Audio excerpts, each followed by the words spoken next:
Hey everybody, welcome back to the channel. My name is Gabriel, and today we're going to do another Divine Feminine reading for this week. It is a timeless reading though, so no matter when you find it, there is a message for you. Today I am pulling from the Divine Beloved Oracle cards by Tasha Silver, and I've already shuffled, so we're just going to go ahead and dive in. So the first card this week for the Divine Feminine is Playfulness. I feel adventurous. Change me, Divine Beloved, into one who is wildly open to the new. Free me from rigid patterns that no longer serve. Let me feel adventurous and spontaneous, knowing that the more I open to life, the more it opens to me. Yeah, we talked a little bit about this with the Divine Masculines. They're kind of mastering play and work and life feeling enjoyable. And for you too, Divine Feminines, like it's really important to make room in your life for play and make your work your play and your play your work, because you want God to flow through you in every moment. And the way that we are taught to work, the way that we are taught to play, or for me, it's like a lot of times you're kind of discouraged from playing, especially when you get older. It's like, oh, you're an adult now, da, da, da, da. But life is meant to be enjoyed. Life is meant to be joyful and playful and fun. And even in hard work, you can find that joy and peace and fun.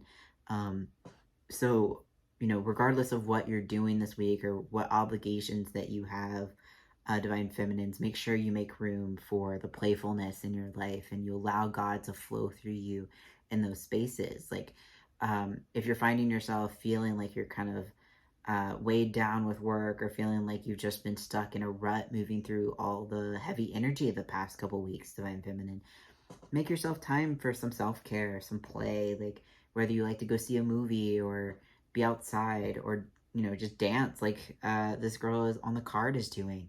Give yourself time to really be playful and, open to God and the world, and you get that fun energy moving through your body and through your soul and through your heart. And that the more happiness that you can cultivate in your life, the more you'll experience when you manifest your twin flame union, and the deeper you can go into your happiness if you've already manifested your union. All right. And the next card is Competition. I am yours alone. Change me, Divine Beloved, into one that can trust that you alone are the source for all. Free me from the illusion of scarcity and competition. Let me trust that all needs are always richly met. I am yours alone. Yeah, like competition is really a lie, you know? You can have friendly, spirited competition, but really what's for you is for you and only for you. And God is the source of all of that. God has given all of his children divine abundance, and we're not fighting over resources. We're not fighting for our twin flame. We're not fighting for our financial abundance even. We're not fighting for all of that. And it can seem that way in the world because of the separation consciousness, because of ego, because of poverty consciousness and all of this. Like, it can feel like you cannot get a break and that everything is competition and you have to fight for what is yours. And there is an element of working hard and serving and claiming what is yours, but you never have to fight someone for resources. Your good is your good, and no one can take that from you.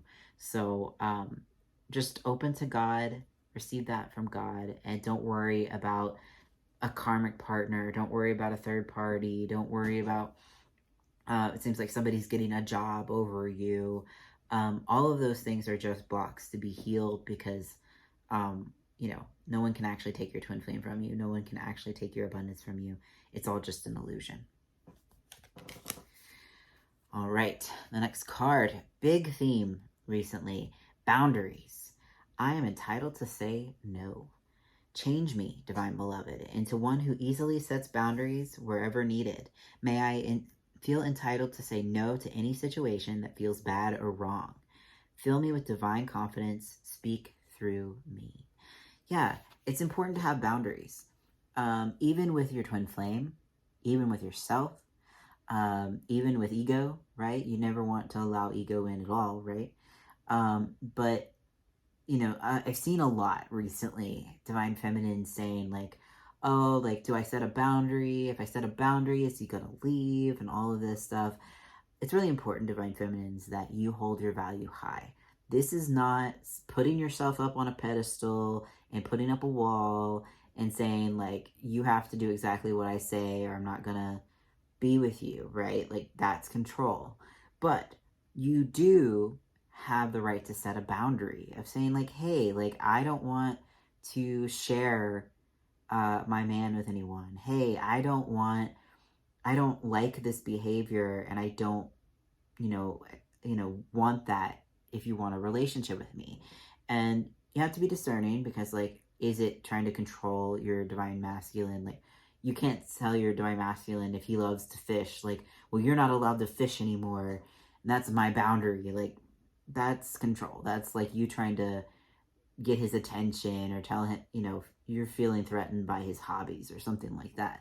But if it's, he's trying to date a karmic partner and trying to date you at the same time, that's a place to put a boundary. And even if he gets triggered, even if he, like, runs away right now, right?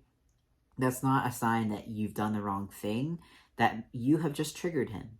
You've triggered a place where he was getting something for free that now has a price.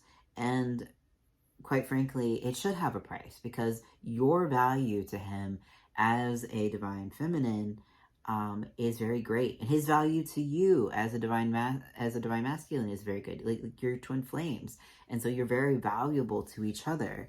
But when you lower that standard and say, "Oh, I'll just take whatever crumb that you give me," you're giving yourself permission to disrespect yourself. You're giving him permission to disrespect you, and neither one of you like that. He's going to reflect that so that you can heal it. And when you set that boundary, even if he isn't triggered, that's going to be a catalyst for his healing. So you may have to experience a little bit more separation, but it will ultimately lead to him raising his standard as well, him stepping up, because you're holding firm to that boundary that you deserve love, you deserve commitment, and you have to give that to yourself. But when you do that, he will rise to that level as well. So set your boundaries. Don't be afraid, and even set boundaries with yourself of what you won't do. Don't cross lines that you've told yourself you won't cross, and that will help you hold your value high and your respect for yourself.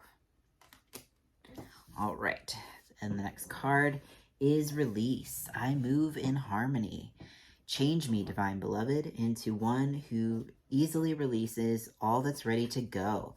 Let me move in harmony with your natural cycles.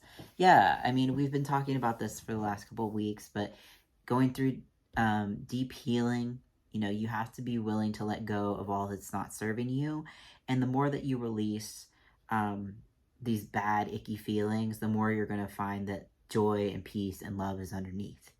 That's all that's ever going to be underneath. Like, you may have more layers of, pain or sadness to release, but once you're through all of those layers, there's more peace, there's more joy, there's more love for you.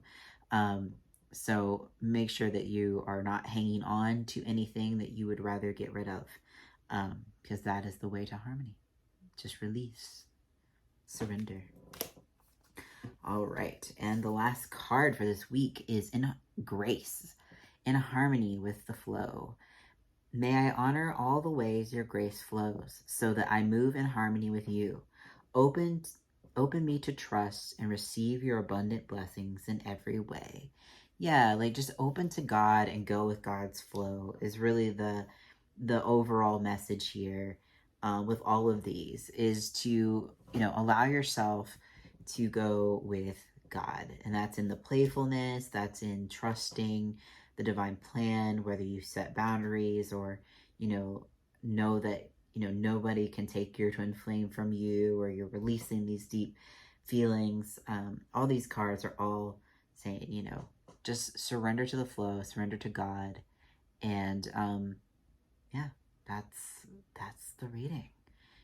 You have to really trust God on this journey. And you might hear it over and over and over again, but that's because sometimes our consciousness needs reminders. And we also have several layers of our consciousness, just like we have layers of,